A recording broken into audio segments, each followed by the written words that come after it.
ये Indian bank का chart है, यूनियन बैंक के चार्ट है, रिलायंस के चार्ट यहाँ मैं यहाँ पर ये डे का चार्ट है, डे का 1 डे चार्ट है और रिलायंस का यहाँ पर एक रेजिस्टेंस आरएसआई का बना।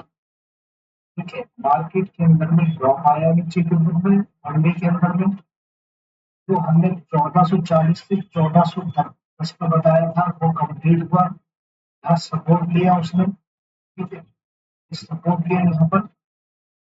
अब सवाल ये उठता है क्या ये सपोर्ट उतना ही मजबूत है जितना दिखता है? मैं वापस अब 1 घंटे के अंदर चलता हूँ। ये 1 घंटे का चार्ट है, 200 मूविंग एवरेज के नीचे सफर कर रही है, 200 मूविंग एवरेज से नीचे सपोर्ट लेगा। आज की डेट के अंदर मार्केट यहाँ से अगर हम मान लगाए 50 डेज में, तो यहाँ पर एक इसने उछाल दी है 15 मिनट की चार्ट के बाद। क्या ये उछाल पक्की है कच्ची है? सबसे बड़ी बात, यहाँ से सभी शेयरों ने उछाल मारी, इसने उछाल मारी। अभी क्या है कि यहाँ पर हमको दो चीज देखनी जरूरी होती है, दो चीज देखनी इसलिए होती है कि यहाँ पर ये ये भाई साहब बराबर चलते रहे तो ठीक है, नहीं तो अगर ये काम और इधर उधर फेंकना चालू करा तो ये जैसे आरएसआई अपने टॉप पर छूने के बाद नीचे आने की कोशिश कर रही है और लाल रंग का हैमर तैयार हुआ है। जो लाल रंग का हैमर कभी नहीं चाहिए होता, देश में हैमर चाहिए होता, लाल रंग का हैमर वही सक्सेस है। तो अब मुद्दा मेरा यही है कि क्या ये ऊपर जाएंगे गवर्नमेंट ऑर्गेनाइजेशन सपोर्ट तो मिल गया, लेकिन अब और छोटे चार्ट के अंदर चलते हैं तो ये जो मैंने थोड़ी देर पहले कहा था, छोटे चार्ट पे चलते हैं। देखिए आरएसआई के अंदर में एक टॉप का सपोर्ट और रेजिस्टेंस यहाँ से बना, इसमें क्लियर नीचे की तरफ। अब यहाँ पे डबल टॉप पैटर्न बनाने की सोच रहे हैं। अगर मान लो डबल टॉप पैटर्न बनता है, जैसे कि डबल टॉप पैटर्न कहाँ बन रहा है ये सोचने की बात है, ये डबल टॉप पैटर्न बन रहा है और ये अगर जैसे ये दिख है कि आरएसआई की ये वाला हिस्सा जो है, ये हिस्सा इसका ध्यान रखता हूँ, ये हिस्सा इसको डबल टॉप पैटर्न बना के आता है तो ये अपसाइड मूवमेंट कर सकता है। बिल्कुल इसमें कोई बुराई नहीं है, बिल्कुल कर सकता है। अब सवाल उठता है कि इसको समझने के लिए क्या ये करना जरूरी है? बिल्कुल जरूरी है।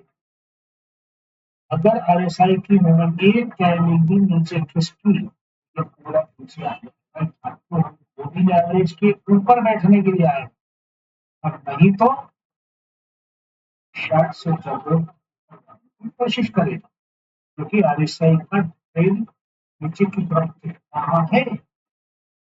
30 मिनट के चार्ट के अंदर में जो आपको क्लियर नजर आएगा, देखिए यहाँ से मूवमेंट ऊपर गई, आरएसआई ने होल्ड किया अपने आप को।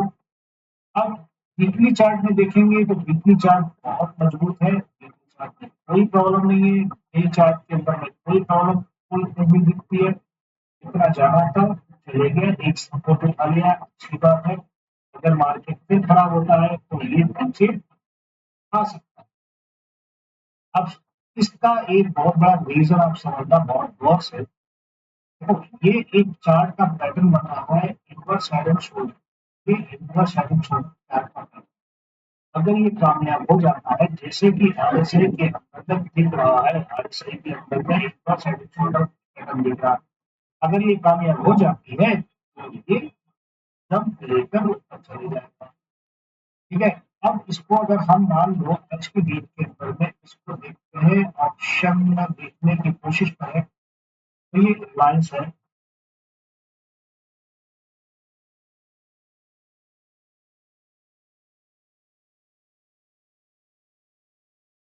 आओ हाँ, ये देखने के लिए इस तरह टाइम देखने के लिए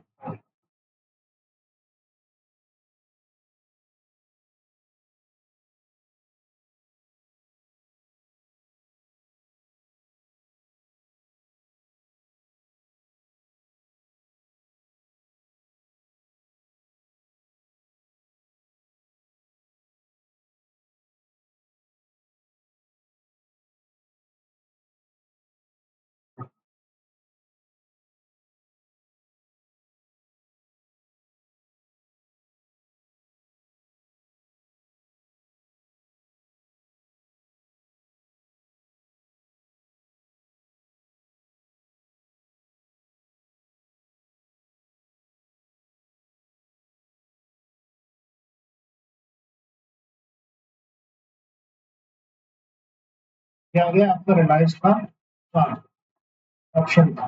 यहाँ पर 47 लाख की वॉल्यूम लेकर 1400 लेके बैठे हैं और कॉल राइटर जो है 2 करोड़ से ऊपर लेके बैठे हैं। अब यहाँ पर कॉल राइटर 2 करोड़ से ऊपर लेके बैठे हैं तो 96 लाख का कॉल राइटर के पास में हुआ है 7 लाख इंटरेस्ट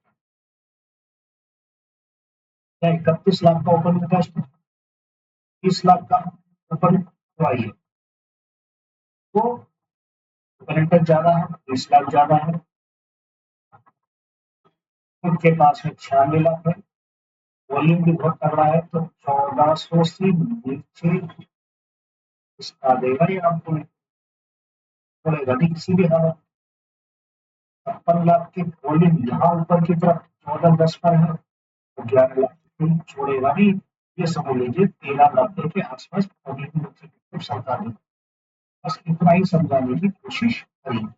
13 नब्बे का मतलब शॉर्ट चार्ट चार्ट कहा जाता है तो शॉर्ट चार्ट के अंदर में 13 नब्बे ये होता है इसी चार्ट मतलब ये रेंज में घूम रहा है 13 नब्बे के आसपास आ सकता है ताकि मार्केट के ऊपर पड़ेगा दबाव तब मालूम पड़ेगा और क्या चीज पड़ती है।